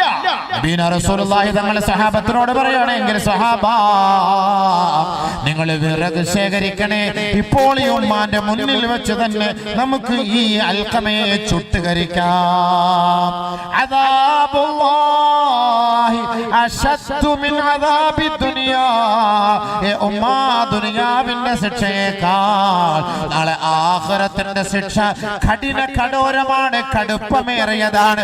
ഒരു ഉമ്മയെ വേദനിപ്പിച്ചവന്റെ ശിക്ഷ ചിന്തിക്കാൻ പോലും കഴിയാത്തതാണ് മാതാവേ. അതുകൊണ്ട് അദാബുല്ലാഹി അശദ്ദു വഅബ്ഖാ, അത് സത്യമാണ്, ആ ശിക്ഷ യാഥാർത്ഥ്യമാണ്, അവൻ നിരന്തരമായി അനുഭവിക്കേണ്ടി വരും. അതുകൊണ്ട് നിങ്ങളുടെ മുന്നിൽ വെച്ച് തന്നെ പൊറുക്കപ്പെടാത്ത ഈ വ്യക്തിക്ക് ഞാനിപ്പോൾ ശിക്ഷ നൽകുകയാണെന്ന് ഹബീബായ തങ്ങൾ പറഞ്ഞിട്ട് സഹാബത്തിനോട് പറയുകയാണ്, സഹാബാ ഫജ്മഅ ലഹു ഹതബാ. ഇപ്പൊ കത്തിക്കാം, ബൈന യദൈഹാ. ആ ഉമ്മാന്റെ മുന്നിലിട്ട് തന്നെ കത്തിച്ച് ചാമ്പലാക്കാം. ഏതൊരു മാതാവും അതാണ് മാതാവ് കേട്ടോ, അതാണ് ഉമ്മ. ഈ ഉമ്മ, ഈ മകൻ ഉമ്മ എത്ര വേദനിപ്പിച്ചാലും ഈ മകൻ എന്തെങ്കിലും ഒന്ന് സംഭവിക്കുന്നത് ഉമ്മയെ കൊണ്ട് സഹിക്കാൻ പറ്റും. അതാണ് ഉമ്മ, അതാണ് ഉമ്മ. എന്നാ ഭർത്താക്കന്മാരെ ഭാര്യ അങ്ങനെയാണോ? അവൻ പോയ അടുത്ത ആളിനെ കിട്ടും. ഇവനിപ്പോ 10-55 വയസ്സാകുമ്പോ 33 കിട്ടും. വലിയ ഉമ്മ എന്ന് പറഞ്ഞാൽ അങ്ങനെയല്ല. നമ്മുടെ വീട്ടിൽ ഉമ്മ രാത്രി നമ്മളെ പ്രതീക്ഷിച്ചിരിക്കും, ഭാര്യ പ്രതീക്ഷിച്ചിരിക്കുമോ? 10:30 അവള് പറയും, താക്കോള് കണ്ട് അവിടെ ചവിട്ടിയുടെ അടി വെച്ചിട്ടുണ്ട്, നിങ്ങൾ വന്ന് തുറന്നിട്ട് കയറിക്കോണം, ഞാൻ ഉറങ്ങാൻ പോവാന്ന് അവള് പറയും. ഉമ്മ ആണെങ്കിൽ ഒരു ജനലിന്റെ പാളി തുറന്നിട്ട് വല്ല ബൈക്കോ വണ്ടിയൊക്കെ വരുമ്പോ ഇങ്ങനെ നോക്കും, അവനാന്നോ വന്നത്. വെറുതെ പൂച്ച ചാടിയാലും റസാക്കാന്നോടാ, അല്ല പൂച്ച ചാടിയതാ. ഓരോലമടൽ വീണാലും ഒന്നോ അവൻ വന്നതായിരിക്കും അല്ലേ, വെറുതെ. അതാണ് ഉമ്മ. ഭാര്യ അപ്പൊ ഒന്നി അവള് ചാറ്റുമായിരിക്കും, അല്ലെങ്കിൽ നല്ല ഉറക്കമായിരിക്കും. രണ്ടല്ലൊരു കാര്യം ഉറപ്പാ, കെട്ടിയവനോടുള്ള ചാറ്റുന്നത്. അതാണ് ഭാര്യ എന്ന് പറഞ്ഞാൽ അങ്ങനെ തന്നെ. അല്ലെങ്കിൽ എപ്പോഴാണ് 10:30 വിളിച്ചു നോക്കൂ, എവിടെ എത്തി? ഞാൻ ഇവിടെ ഇടപ്പള്ളിക്കോട്ടെ ഇപ്പോൾ വന്നുകൊണ്ടിരിക്കാൻ. എന്നാൽ ഞാൻ എനിക്ക് തലവേദന എടുത്ത് നിൽക്കാൻ, ഞാൻ ഉറങ്ങട്ടെ, അവിടെ കഥ തുറന്നിട്ടേക്കാം. ലൈറ്റൊന്നും ഇടാതെ വന്ന് കിടക്കണേക്കാ, എനിക്ക് ലൈറ്റ് ഇട്ടാൽ പിന്നെ ഉറക്കാൻ മിണ്ടാതെ പാവം തപ്പിത്തടഞ്ഞ് മൊബൈലിന്റെ ലൈറ്റിനകത്ത് വേണം പെണ്ണുമ്പിള്ള അടുത്തേക്ക് പോകാൻ. ഇല്ലെങ്കിൽ അവളെ കാണാൻ നമ്മളെ തലാക്കി വലിയ തീർന്നില്ല സംഭവം. തലാക്കി വലിയ പ്രശ്നമില്ല, പിന്നെ മേടിച്ചൊക്കെ നമ്മൾ വിറ്റ് തിന്ന തിരിച്ചു കൊടുക്കാൻ ഗതിയില്ലാത്തതുകൊണ്ടാണ്. ഇല്ലെങ്കിൽ അവള് പോയാൽ നമുക്ക് പ്രശ്നമില്ലല്ലോ. അപ്പൊ അതുകൊണ്ട് നമ്മൾ അടിമപ്പെട്ടാൻ കഴിയേണ്ടി വരും. അവള് പറഞ്ഞ അനുസരിച്ച് അങ്ങനെ കിടക്കും. അതുകൊണ്ടാണ് ഇതൊന്നും മേടിക്കാൻ പോകരുതെന്ന് പറയുന്നത്. മനസ്സിലായില്ലേ? എന്തെങ്കിലും കേസിട്ട് വന്ന കല്ലിൽ ഇറങ്ങിപ്പൊടി മിണ്ടാതെന്ന് പറയാം. നമ്മൾ അങ്ങോട്ട് കൊടുത്ത് കെട്ടുവാണെങ്കിൽ നമ്മൾ പറയുന്ന വഴിക്ക് അവിടെ നിൽക്കും. വേണമെങ്കിൽ നീ അവിടെ നിന്നില്ല, ഞാൻ ഇനിയും പോയി കെട്ടുമെന്ന് പറയും. മിണ്ടില്ല, പ്രശ്നം. ഇതിപ്പോ അവിടുന്ന് മൊത്തം വാങ്ങിയിട്ട് നമ്മൾ ഒന്നിൽ കൊണ്ടുവന്ന് അവള് പറയുന്നത് കേട്ടേ പറ്റുള്ളൂ, പറഞ്ഞിട്ട് കാര്യമില്ല, അനുസരിക്കണം. അതാണ് അഭിമാനം. ഒരാള് ഭാര്യയുടെ ഇടങ്ങേറ് കാരണം സഹിക്ക വയ്യാതെ ബഹുമാനപ്പെട്ട സുഫിയാൻ തൗരി റളിയല്ലാഹു തആല അൻഹുവിന്റെ അരികിലേക്ക് വിട്ട് പരാതി പറഞ്ഞു. ഒരാള് സഹിക്കാൻ വയ്യ ഭാര്യയുടെ ഇടങ്ങേറ്. യാ അബാ മുഹമ്മദ് അഷ്കൂ ഇലൈക മിൻ ഫുലാന, എന്റെ ഭാര്യയെ കുറിച്ച് ഒരു പരാതി പറയാൻ ഞാൻ വന്നതാണ്. അബാ മുഹമ്മദ് സുഫിയാൻ തൗരി റളിയല്ലാഹു തആല അരികിലേക്ക്, എന്താ പ്രശ്നം?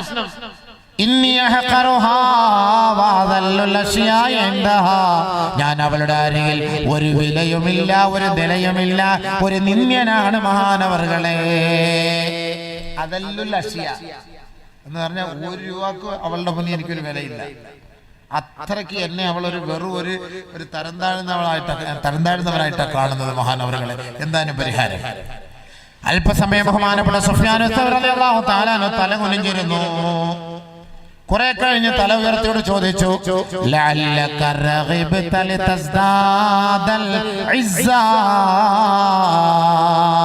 നീ അവളെ കല്യാണം കഴിച്ചത് അന്തസ്സിനും അഭിമാനത്തിനും വേണ്ടിയായിരുന്നില്ലേ? അതെ. ബഹുമാനപ്പെട്ട സുഫ്യാൻ സൗരി റളിയല്ലാഹു തആല അൻഹു പറയാണ് മൻ ദഹബ ഇലൽ ഇസ്സി ഉബ്തുലിയ ബിനദുല്ലി. ആരെങ്കിലും അഭിമാനത്തെയും പ്രൗഢിയെ കരുതിക്കൊണ്ടാണ് കല്യാണം കഴിക്കുന്നതെങ്കിൽ അല്ലാഹു അവനെ നിന്ദ്യത കൊണ്ട് പരീക്ഷിക്കുമെന്ന് ബഹുമാനപ്പെട്ട സുഫ്യാൻ സൗരി റഹിമഹുല്ലാഹ് പറയുകയാണ്. ആരെങ്കിലും ഇസ്സത്ത്, അവളെ കല്യാണം കഴിച്ചാൽ നമുക്ക് ഇസ്സത്ത് ഉണ്ട്, അഭിമാനം കിട്ടും, നല്ല കുടുംബമാണല്ലോ, ഗോത്രമൊക്കെ ഒക്കെ കിട്ടും, അതൊക്കെ നല്ല സുഖം തന്നെ. കണ്ണൂരിൽ പോയി കല്യാണം കഴിക്കും, നല്ല അറ കിട്ടും, വീട് കിട്ടുന്നുണ്ട്. ശരിയാ, അറ കിട്ടും. ആ അറയ്ക്ക് രണ്ടർത്ഥമുണ്ട്. ആദ്യം ഒരു അറ കിടക്കാനുള്ള റൂം, പുലൂസ് ഇല്ലാതെ വന്ന അറ, അതേപോലെ നമുക്ക് പുറത്തിട്ട് അറ തരുന്നില്ല. കല്ലൂരൊക്കെ പോയി ഞാൻ പ്രസംഗിക്കുമ്പോൾ ഞാൻ പറയും, നിങ്ങൾക്കൊക്കെ സുഖം ഇവിടെ ഇല്ലേ അബീവേ, സമ്പാദിക്കുകയും വേണ്ട, ഒന്നും വേണ്ട, മാമ അമ്മോശം നല്ല പോലെ സമ്പാദിച്ചുകൊണ്ട് തരും, നല്ല പുഷ്പുൾ മെത്ത, ഇത്രയും വലിയ മെത്തയ. ഞങ്ങളൊക്കെ പോകുമ്പോൾ നമ്മളെ അവരെ ഒഴിവാക്കിയിട്ട് നമ്മളെ കിടത്ത് ഉറക്കാൻ. പിന്നെ പുതിയപ്പോൾ നമ്മളാണല്ലോ വാതിന് പോകുമ്പോൾ. അന്നത്തെ ഒരു ദിവസം അങ്ങനെ തുറങ്ങാൻ പറ്റും. അപ്പോൾ നമ്മളിങ്ങനെ നോക്കും, മോളിലെല്ലാം എത്ര അലമാരിക്കകത്തൂടെ കയറണം ബാത്റൂമിൽ പോകണമെങ്കിൽ. നമ്മൾ വിചാരിക്കുന്നത് അലമാരി ആയിരിക്കും, അത് തുറന്നു കഴിഞ്ഞാൽ അതിനകത്തൊരു ബാത്റൂം, അവിടെ ഒരു ലൈറ്റ്, ഇവിടെ ഒരു ലൈറ്റ്, ഇവിടെ ഒരു ലൈറ്റ്, എന്തൊക്കെയാ സുഖം. കുറച്ചവനെങ്ങനെ കറക്കാം. 10 ലക്ഷം രൂപ 12 ലക്ഷം രൂപ അറിയുണ്ടാക്കി കൊടുക്കും. അപ്പൊ ഞാൻ ആ ഒരു ദിവസം അവിടെ ചോദിച്ചു, നിങ്ങൾക്ക് സുഖമല്ലോ, ഭാര്യ വീട്ടിൽ പരമസുഖം. ആ പരമസുഖ, പണയില്ലെങ്കിൽ പട്ടിക്ക് തുല്യം. അവരിങ്ങോട്ട് പറഞ്ഞ മറുപടിയാ, കുറച്ച് നാളത്തേക്ക് റാഹത്തായിരിക്കും, അത് കഴിഞ്ഞാൽ പൈസ ഇല്ലെങ്കിൽ പട്ടിയുടെ സ്ഥാനമാണ്. എന്തിനാ അതിന് പോണത്? നമ്മളെ വീടുണ്ടാക്കിയിട്ട് നമ്മുടെ വീട്ടിൽ കൊണ്ട് താമസിപ്പിച്ചൂടെ റാഹത്തായിട്ട്? അവിടെ പോയി കിടക്കണ്ടായിരുന്നു, സുബയില്ല, ഒന്നുമില്ല, അവിടെ കിടന്ന് സൂചിച്ച് ഒരു അറയിൽ ഇങ്ങനെ കിടന്നിട്ട് എന്ത് കിട്ടാനാണ്? അറ കിട്ടുമെന്നുള്ള അടി, നല്ല അറ കൊടുക്കാന്നുള്ള. അതുകൊണ്ടാണ് സുഫ്യാൻ സൗരി റളിയല്ലാഹു തആല ചോദിച്ചത്, ലഅല്ലക റഗബത ലിതസ്ദാദ അൽഇസ്സ, നീ ആഗ്രഹിച്ചത് ഇസ്സത്തായിരുന്നു അല്ലേ? മൻ ദഹബ ഇലാ ഇസ്സിൻ ഉബ്തുലിയ ബിദ്ദുൽ, ആരെങ്കിലും ഇസ്സത്ത് ആഗ്രഹിച്ചുകൊണ്ട് കല്യാണം കഴിച്ചാൽ അവനെ അല്ലാഹു സുബ്ഹാനഹു വ തആല നിന്ദ്യത കൊണ്ട് പരീക്ഷിക്കും. മൻ ദഹബ ഇലാ മാലിൻ ഉബ്തുലിയ ബിൽ ഫഖരി, ആരെങ്കിലും സമ്പത്ത് മോഹിച്ചുകൊണ്ട് കല്യാണം കഴിച്ചാൽ ദാരിദ്ര്യം കൊണ്ട് അല്ലാഹു അവനെ പരീക്ഷിക്കും അത്രേ. വമൻ ദഹബ ഇലാ ദീനിൻ, ആരെങ്കിലും ദീനിനെ ഉദ്ദേശിച്ച് കല്യാണം കഴിച്ചാൽ യജ്മഉല്ലാഹു ലഹു അൽ ഇസ്സ വൽ മാല മഅദ്ദീൻ, ദീനോടുകൂടി തന്നെ അല്ലാഹു തആല അവർക്ക് ഇസ്സത്തും സമ്പത്തും നൽകുമെന്ന് കമാ ഖാല ശഫീഉനാ റസൂലുള്ളാഹി. നബി തങ്ങളുടെ ഹദീസ് എടുത്തുകൊണ്ട് ബഹുമാനപ്പെട്ട സുഫ്യാൻ സൗരി റളിയല്ലാഹു തആല ഈ പരാതിയുമായിട്ട് വന്ന വ്യക്തിക്ക് പറഞ്ഞു മനസ്സിലാക്കി കൊടുത്തു. മനസ്സിലായില്ലേ? അതുകൊണ്ട് ഒരു ഭാര്യയുടെ മുന്നിൽ നമ്മൾ നിന്ദ്യനാണെങ്കിൽ അതിന്റെ അർത്ഥം എന്താ? അവളുടെ സമ്പത്ത് കൊണ്ടാണ് നമ്മൾ ജീവിക്കുന്നത്. ഖിയാമത്തിന്റെ അടയാളമാണ് ഹബീബുനാ റസൂലുള്ളാഹി തങ്ങൾ പറയുകയാണ്, ലാ തഖൂമുസ്സാ ഹത്താ തറജുലു ഇംറാതഹു, ഒരു ഭർത്താവ് തന്റെ ഭാര്യയെ അനുസരിക്കേണ്ട ഒരു ഗതികേട് വരാതെ ലോകം അസ്തമിക്കുകയേ ഇല്ല. ഒരു ഭാര്യ തന്റെ ഭർത്താവിനെ അനുസരിക്കണം, അതാണ് ഈമാൻ, അതാണ് വിശ്വാസം, അതാണ് പെങ്ങളെ നീ സ്വഭാവിയാണ് എന്നതിന്റെ ഏറ്റവും വലിയ തെളിവ് ഒരു ഭർത്താവിനെ ഭാര്യ അനുസരിക്കലാണ്, ഭർത്താവിന് വേണ്ടി ഖിദ്മത്ത് ചെയ്യലാണ്, ഭർത്താവിന് വേണ്ടി ദുആ ചെയ്യലാണ്. ഇന്നൽ മർഅത ഇദാ സല്ലത് വലം തദ്ഉ ലിസൗജിഹാ ലം യഖ്ബലില്ലാഹു സലാത്തുഹു ഹത്താ തദ്ഉ ലിസൗജിഹാ ഔ കമാ ഖാല റസൂലുള്ളാഹി. ഏതെങ്കിലും ഒരു ഭാര്യ അവൾ നമസ്കരിച്ചതിന് ശേഷം തന്റെ ഭർത്താവിന് വേണ്ടി ദുആ ചെയ്യാതെ നമസ്കാര പായയിൽ നിന്ന് എഴുന്നേറ്റ് പോയാൽ ലം തുഖ്ബൽ സലാത്തുഹാ, അവളുടെ നമസ്കാരം സ്വീകരിക്കപ്പെടുകയില്ല. ഹത്താ തദ്ഉ ലിസൗജിഹാ, തന്റെ ഭർത്താവിന് വേണ്ടി ദുആ ചെയ്യുന്നത് വരെ അവളുടെ നമസ്കാരം അല്ലാഹു സ്വീകരിക്കുകയില്ല. അങ്ങനെ നോക്കിയാൽ നമ്മുടെ പെണ്ണുങ്ങളെക്കാരെല്ലാം പോക്കാം. എത്ര പേര് ദ്വാരക്കുന്നുണ്ട്, എത്ര ഭാര്യമാർ നമുക്കൊണ്ട് ദ്വാരക്കുന്നുണ്ട്. പരുന്ന് മനസ്സുകൊണ്ട് വലുതാക്കി അയാൾക്ക് ദ്വാടയും കൂടെ കുഴപ്പമുണ്ട്. ദുവാ അല്ല, പണ്ടാരടങ്ങ ചാവാൻ വേണമെങ്കിൽ ഞാൻ പറയും ദ്വാരക്കാൻ, പണ്ടാരുടെ തലേന്നൊന്ന് പോയി കിട്ടിയാൽ മതിയായിരുന്നു. ഇടങ്ങാറ്. എന്ത് ത്യാഗമാണെങ്കിലും ഭർത്താക്കന്മാരും അങ്ങനെ പറയരുത് കേട്ടോ. എന്ത് ത്യാഗം സഹിച്ചിട്ടാണെങ്കിലും എന്ത് ബുദ്ധിമുട്ടാണെങ്കിലും ഭർത്താക്കന്മാരെ അവരോട് കാണിക്കുന്നതിന് അതിന് വേറെ ഇടി വേറെ ഉണ്ട്, അത് വേറെ ഉണ്ട്. എന്നാലും നമ്മൾ ഏറ്റവും കൂടുതൽ ഭാര്യ ഒരു ആൺകുട്ടിയെ അപേക്ഷിച്ചിടത്തോളം ഏറ്റവും കൂടുതൽ ഹക്ക് ഉമ്മയോടാണ്. ഒരു പെണ്ണിനെ അപേക്ഷിച്ചിടത്തോളം ഏറ്റവും കൂടുതൽ ഹക്ക് തന്റെ ഭർത്താവിനോടാണ്. തന്റെ ഭർത്താവിനോടാണ്. അതല്ല ലക്ഷ്യമായിട്ട് കാണരുത്. ഭർത്താവിനെ നിന്ദ്യനായിട്ട് കാണാൻ പാടില്ല, നികൃഷ്ടനായിട്ട് കാണാനും പാടില്ല ഭർത്താവിനെ.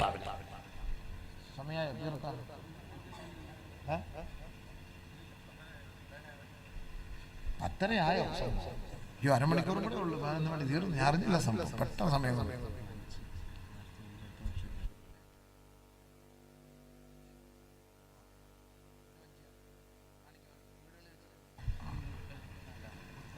കൊടുത്തിട്ടില്ലേ? ഇന്ന് കൊടുക്കുമോ? എന്നിട്ട് വീട്ടുകളിൽ കൊണ്ട് നിങ്ങൾ വീട്ടിൽ കൊണ്ട് കൊടുക്കും, നിങ്ങൾ കൊണ്ട് വെച്ച് കൊടുക്കും അല്ലേ? അവർ കൊണ്ടുപോകും. അതിനെക്കാണല്ലേ വീട്ടിൽ കൊണ്ടുവച്ച് അവരുടെ വീട്ടിൽ പോയി പേരും ഒക്കെ എഴുതി വെക്കലല്ലേ നല്ലത്. ഒരെണ്ണം ഉദ്ഘാടനത്തിന് വെച്ചും കൊടുക്കാറില്ല, അതല്ല കാര്യം, അതാ നല്ലത്. അല്ല നിങ്ങൾ കൊണ്ടുപോകുന്ന അവിടുന്ന് ഇവിടുന്നൊക്കെ വരുന്ന ആളെ അയാൾ കൊടുത്തിട്ട് അയാൾ വീട്ടിൽ കൊണ്ട് 10,000 നിങ്ങൾ വഞ്ചി എടുക്കാൻ. നിങ്ങൾ ഏതെല്ലാം വീട്ടിൽ കൊണ്ടുവച്ചിരുന്ന അതിൻ്റെതായ ആൾക്കാരെയൊക്കെ വിളിച്ച് ഓരോ വീട് എവിടെയാണെന്ന് വെച്ചാൽ വീട് അവരുടെ അഡ്രസ്സോ വീട് നമ്പരൊക്കെ എഴുതി വെക്കണം. കഥ നിങ്ങൾ രാവിലെ കടക്കൊക്കെ പോകുമ്പോൾ ഒരു 10 രൂപ അതിനകത്ത് ഇട്ടിട്ട് പോകണേ, ഉറക്കത്തായിട്ട് എന്ന് പറഞ്ഞൊക്കെ വെച്ചിട്ട് പോകണം. അവരെ ഇൻഷാ അല്ലാഹ് ഒരു മുസീബത്തിനൊക്കെ പാവപ്പെട്ടവരെ സഹായിക്കാനാണെന്നുള്ള നിയത്തോടെ ഒരു 10 രൂപ അതിനകത്ത് ഇട്ടിട്ട് പോകണം. അതൊരു മാസം ലാസ്റ്റ് ആകുമ്പോൾ ഒരാൾ പോയി എടുക്കണം. അൽഹംദുലില്ലാഹ്, അതാ അങ്ങനെ ആൾ പോകണം. അല്ല ഇവിടെ വെച്ച് എല്ലാവർക്കും ഇങ്ങനെ എടുത്ത് അതിൽ കവർ കൊടുക്കുന്ന പോലെ ആയി സംഭവം. ഒരെണ്ണം ബർക്കത്തിന് ഉദ്ഘാടനം ഇവിടെ ആർക്കെല്ലാം കൊടുക്കാം. എന്താ ഇവിടെ ഇരിക്കുന്നവർക്ക് 2-3 പേർക്കും കൊടുക്കാം. എന്താ ഒരു 3 എണ്ണം കൊണ്ടുപോയി 3 പേർക്ക് ബർക്കത്തെടുക്കാം. ബാക്കി നിങ്ങൾ പോയിട്ട് വീട്ടിൽ കൊണ്ട്, നിങ്ങൾ ഇവിടെ തന്നെ ഉള്ളവരല്ലേ? അത് കുഴപ്പമില്ല ഇൻഷാ അല്ലാഹ്. ഒരെണ്ണം ഒരു വെറൈറ്റി മാർബിൾ കൊണ്ടുവച്ചേരെ കേട്ടോ. മാർബിളിൽ ലാഭം കിട്ടുന്നതിൻ്റെ ഓരോ 1% ഒരു 10 രൂപ ഇതിനകത്തിട്ടോട് രക്ഷപ്പെടട്ടെ. അൽഹംദുലില്ലാഹ്, നിങ്ങൾക്കും ബർക്കത്തിട്ട് ഇവർക്കും ബർക്കത്തിട്ട്. എല്ലാ കടലും ഓർന്നുകൊണ്ട് വേറെ മാർബിൾ ഇത്തരക്കാരും ഇവിടെ ഉണ്ടോ? അവരുടെ കാര്യമെല്ലാം കൊണ്ടുപോയി. പേരെനിക്കറിയാത്തതുകൊണ്ട് വല്ലപ്പോഴും ഉസ്താദിനെ ഒന്ന് കാണണ്ട, എന്നാലും നമുക്ക് പറയാൻ പറ്റുള്ളൂ. അപ്പോൾ നമ്മുടെ വിഷയത്തിലേക്ക് പോകാം. 10 ആയി പെട്ടെന്ന്, ഒരുപാട് ഇനി പറയാനുണ്ട് വിഷയം. ഇൻഷാ അല്ലാഹ് അല്ലാഹു തആല മനസ്സിലാക്കാൻ തൗഫീഖ് തരട്ടെ.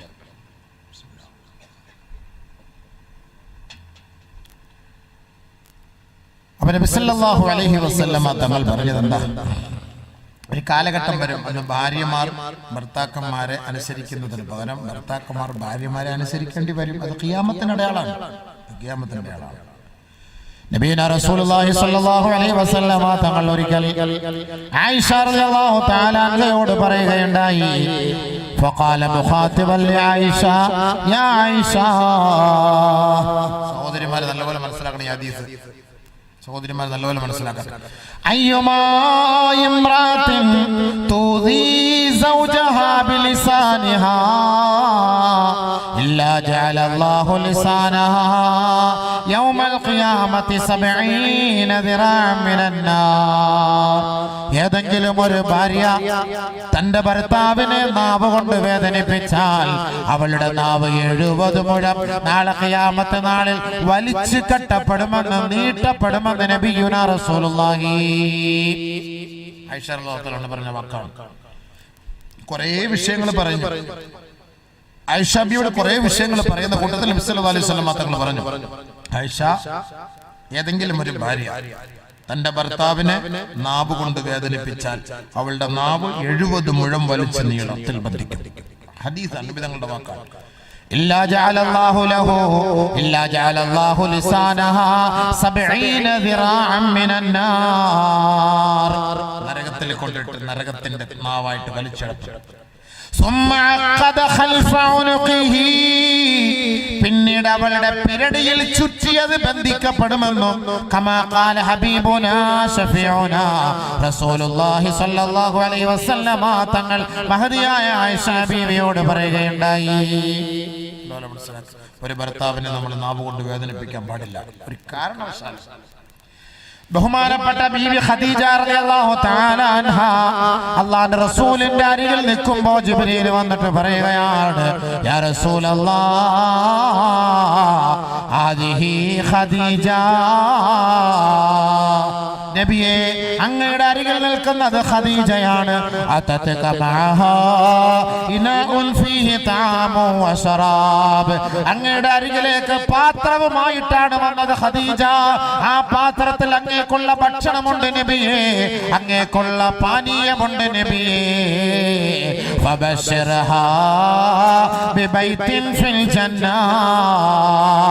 നബി തങ്ങളോട് ബഹുമാനപ്പെട്ട ജിബ്രീൽ പറയുന്ന കൂട്ടത്തിൽ പറയുകയാണ്, ആ ഖദീജയോടൊന്ന് പറയണേ നബിയേ, സ്വർഗത്തിൽ അവൾക്കൊരു സന്തോഷ വാർത്തയാണ്. ഒറ്റമുത്തിനാലുള്ള കൊട്ടാരം അല്ലാഹു അവൾക്ക് നിർമ്മിച്ചു കൊടുക്കുമെന്നുള്ള സന്തോഷ വാർത്ത അവളോട് പറയണേ യാ റസൂലല്ലാഹ്. ഖദീജ ബീവിയോട് നബി സല്ലല്ലാഹു അലൈഹി വസല്ലം പറയണേ, ഇത് ഖദീജ ആണ് കേട്ടോ. ഖദീജ അടുത്ത് നിൽപ്പുണ്ട്. അങ്ങേക്ക് ഭക്ഷണമായിട്ട് വന്നിരിക്കുകയാണ്. ഭക്ഷണം എവിടത്തേക്കാ ഭക്ഷണം? എവിടുന്ന ഭക്ഷണം? വടക്കന്തലയിൽ നിന്ന് വണ്ടിയിൽ കയറിയിട്ട് നമ്മൾ എടപ്പള്ളിക്കോട്ട വരെ കൊണ്ടുപോവല്ല. താഴെ മക്കയിൽ ഹറമിന്റെ വാതിൽ, അവിടെയായിരുന്നു അന്നത്തെ വീട്. അവിടെ നിന്ന് ഭക്ഷണമായിട്ട് ജബലുന്നൂർ മുകളിലേക്ക് പിടിച്ചു കയറണം. ആ മലയുടെ മുകളിൽ ഇന്ന് പടിയുണ്ട്, അന്ന് പടിയില്ല, പിടിച്ചു കയറണം. അന്ന് അങ്ങനെ കയറിയിരുന്നു. ബഹുമാനപ്പെട്ട മാതിയായ ആയിഷ ഖദീജ റളിയല്ലാഹു തആല നബി തങ്ങൾക്ക് ഭക്ഷണമായിട്ട്, ഭർത്താവിന് ഭക്ഷണമായിട്ട് കൊണ്ടുപോയി. ഓർമ്മയുണ്ടോ? നമ്മുടെ ഭാര്യമാർ ആശുപത്രി കിടന്ന വെള്ളം കൊണ്ട് തരുമോ? ആരുടെ കയ്യിലെല്ലാം കൊടുത്തു വിടും. കൊണ്ട് ഓട്ടോറിക്ഷക്കാരൻ വിളിച്ചിട്ട് 20 കൊടുത്തിട്ട് ഇത് കൊണ്ട് കുറവാ, ഇക്ക ആശുപത്രി കിടക്കുന്നില്ല, കൊണ്ട് കുറവാണ്. വൈകിട്ട് മക്കളെ പറഞ്ഞു വിടും കൂടെ കിടക്കാൻ. അവള് പോവില്ല. അവിടെ കൊതുവൊക്കെയാണ്, വൃത്തികേടാ, ഞാനൊന്നും കൊതു. അപ്പൊ കെട്ടിയോനോട് വൃത്തികേട് കിടന്നുണ്ടോ? കൊതു അടിയുണ്ടല്ലോ, നീ നല്ല സൂചിച്ച് ചാറ്റിക്കൊണ്ട് കിടന്നു. ഇവള് ദ്വാരക്ക ഒരു 10 ദിവസം കൂടെ നീട്ടി കൊടുക്കണേ അല്ലാഹു, കാരണം സുഖമായിട്ട് ചാറ്റാലോ. ഇന്നത്തെ കാലം അന്നത്തെ കാലല്ല കേട്ടോ, ഇന്നത്തെ കാലം. 10 ദിവസം കൂടെ നീട്ടി കിട്ടാൻ വേണ്ടി ദ്വാരക്ക. ഡോക്ടർ എന്നാ പൊയ്ക്കോളം പറഞ്ഞാൽ ഇല്ല, കുറച്ചുകൂടെ വിമ്മിഷ്ടമുള്ളത് പോലെ ഉണ്ട് സാറേ, ഒരു 2-3 ദിവസം കൂടെ കിടന്നോട്ടെ സാറേ, 2-3 ദിവസം ചെറിയൊരു വിമ്മിഷ്ടം, എല്ലാം റാഹത്തായിട്ട് മാറിയിട്ട് പോയാൽ മതി. കാരണം ഇവളുടെ പൈസ അല്ലല്ലോ പോകുന്നു, അവന്റെ പൈസ അല്ല. അതൊക്കെ ചിന്തിക്കണം. ഒരു ഭർത്താവിനോട് ഒരു ഭാര്യയോട് കടമയാണ് നമ്മുടെ നാട്ടിലത്തെ കടമ. അന്നത്തെ കാലത്ത് അങ്ങനെ ആയിരുന്നില്ല. ഖദീജ റളിയല്ലാഹു അൻഹ കയറുമായിരുന്നു ഭക്ഷണവും കൊണ്ട്. സ്വർഗത്തിൽ നബി സല്ലല്ലാഹു അലൈഹി വസല്ലം തങ്ങൾ പറഞ്ഞു, സ്വർഗത്തിൽ ഒരു ഒറ്റ മുത്തിനാലുള്ള ഒരു കൊട്ടാരം ഖദീജ ബീവിക്ക് സ്വന്തമാണ്. മിൻ ഖസബിൻ, ഒരൊറ്റ മുത്തിനാലുള്ള കൊട്ടാരം. ലാ സഖബ ഫീഹി വലാ നസബ, ഒരു ഒച്ചപ്പാടോ ശബ്ദ കോലാഹലങ്ങളോ ഒന്നുമില്ലാത്ത ഒറ്റ മുത്തിനാലുള്ള ഒരു കൊട്ടാരം സ്വർഗത്തിൽ അല്ലാഹു തആല ഖദീജ ബീവിക്കുണ്ട്. അതെന്തിനാണ്?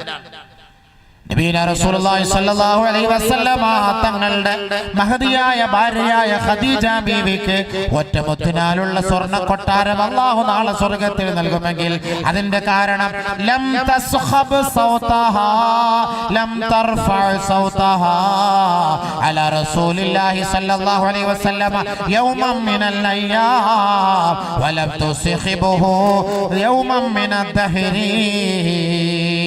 ബഹുമാനപ്പെട്ട നബിയുന റസൂലുള്ളാഹി തങ്ങളെന്ന ഭർത്താവിന്റെ മുന്നിൽ 25 വർഷക്കാലത്തോളം ജീവിച്ച മഹദിയായ ഖദീജ റളിയല്ലാഹു തആല അൻഹാ ഒരിക്കൽ പോലും അല്ലാഹുവിന്റെ റസൂലിന്റെ മുഖത്ത് നോക്കി ദേഷ്യത്തോടെ സംസാരിക്കുകയോ നബി തങ്ങളുടെ മുഖത്ത് നോക്കി കയർത്ത് സംസാരിക്കുകയോ ഒച്ചയിട്ട് സംസാരിക്കുകയോ ചെയ്തിട്ടേയില്ല.